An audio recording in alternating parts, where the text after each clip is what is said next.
Hello friends, welcome to my channel. My name is Fumi Falarami, and if you're new to my channel, again I say welcome. Here I talk about motivation, I talk about motherhood, parenting, lifestyle, and basically life generally. And today I'll be talking about how to deal with hurt. And I'm going to delve right into the topic of today. So, I'll be sharing with you exactly 4 different ways to deal with hurt. Now, as many of us are going through life, there's always this potential, this tendency to be hurt by people. Sometimes it's like people we really know, sometimes people we really care about, sometimes people that are so close to us, which makes the hurt so painful, which makes it hurt so bad. And but just kind of sit tight and let's talk about the 4 different ways to deal with hurt. And before I delve into that straight, I want to talk about a quote. So there's this quote I come across. It's really interesting. I found it very interesting, and it was that what hurts the most is when you trust someone blindly, and that person proves that you are really blind. Ouch. Oops. So the honest truth is that as we go through life, there's always this tendency for us to get hurt, especially if you love so much. There's always that potential that you might be hurt along the way, because humans will always be humans, right?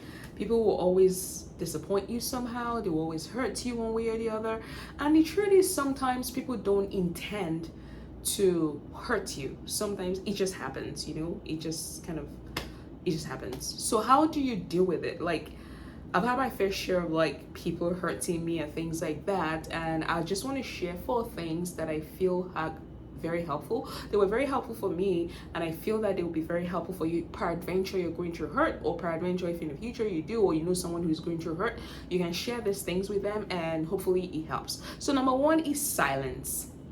There's a power of silence. When someone hurts you and you feel so disturbed and you feel so bad about what they've done to you, one thing I recommend to do is employ the power of silence. Because you know what happens when someone hurts you, you feel so bad, you want to give them a piece of your mind right away, and you know what happens in that moment. There's this temptation that you might fall into, and then you might do things you regret, or you might say things you regret at the end of the day. So silence is always golden. This is one of the moments when silence is golden indeed. So just be silent and just allow, they say allow time to just heal. I know time doesn't really heal everything, but silence in this situation is pretty golden. That is one tip.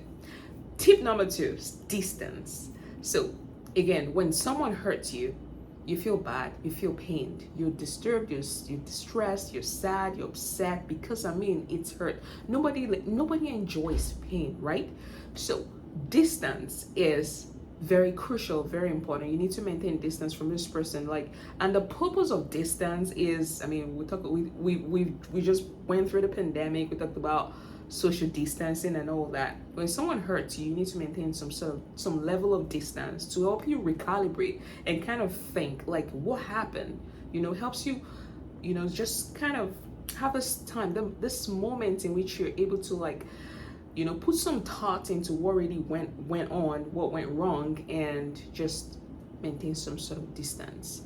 And in that moment, everybody is able to recalibrate and come back to their senses. People talk about this 5 minutes of madness. Everybody exhibits some degree of 5 minutes of madness and all that kind of stuff.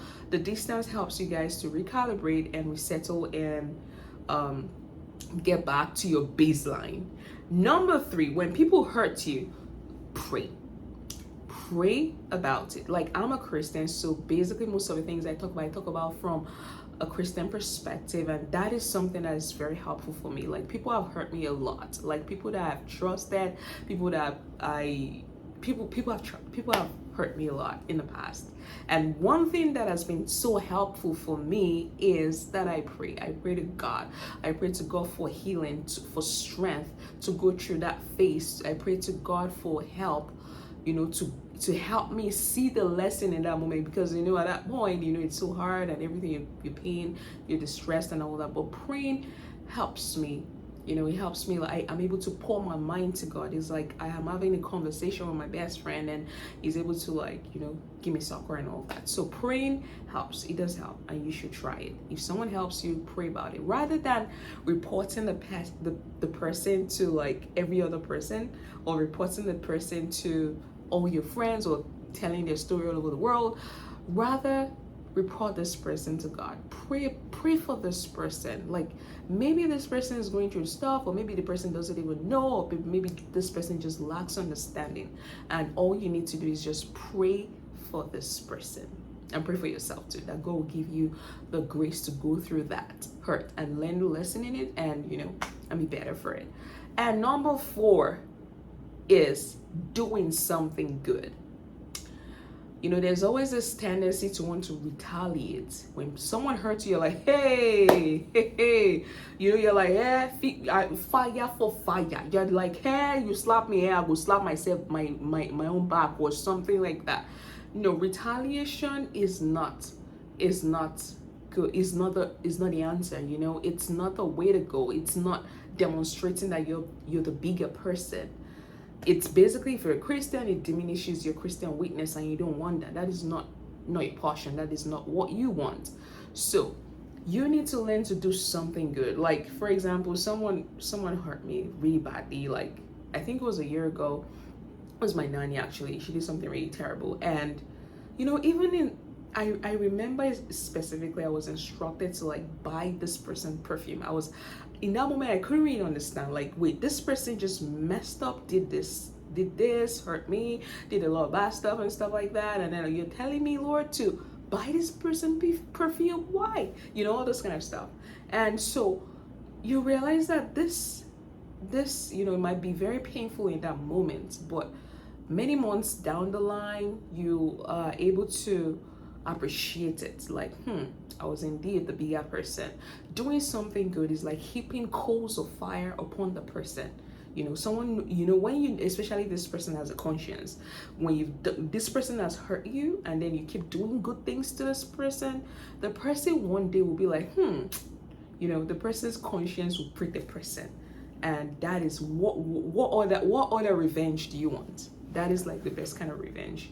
So, all right, people. So I've given you four tips on how to deal with hurt. First is silence. Employ the power of silence. Silence could be golden. Distance is very, very precious in this situation. Praying is very crucial. Praying is the key. Prayer is the ultimate. It's very helpful. And number 4 is doing something good for this person. All right, people, till when next I come your way, I want you to stay lifted, because indeed life is beautiful. And don't forget to subscribe. Don't forget to like, and